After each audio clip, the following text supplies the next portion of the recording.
Right గా bulletin లో breaking news చూస్తున్నాం. ఎన్టీఆర్ జిల్లా కొండపల్లిలో ఇబ్రహీంపట్నం సబ్ రిజిస్టర్ కార్యాలయం సిబ్బంది ఇంట్లో ఏసీబీ అధికారులు తనిఖీలు నిర్వహించారు.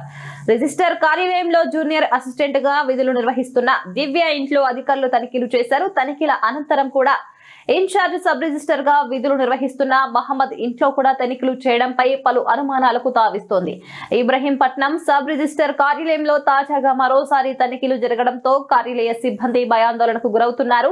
అవినీతి ఆరోపణలతో ప్రస్తుతం ఉన్న ఇన్ఛార్జ్ సబ్ రిజిస్టర్ మహమ్మద్ స్థానంలో కొత్తగా డి శ్రీనివాస్ ని ఇన్ఛార్జ్ సబ్ రిజిస్టర్ గా సాయి రాజ్ కుమార్ జూనియర్ అసిస్టెంట్ గా బాధ్యతలు తీసుకుని ప్రస్తుతం విధులు నిర్వహిస్తున్నారు.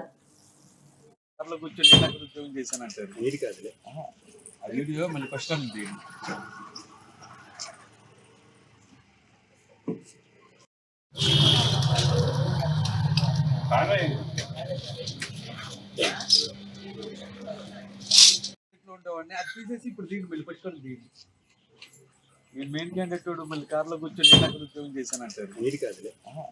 అది వీడియో మళ్ళీ ఫస్ట్ దీన్ని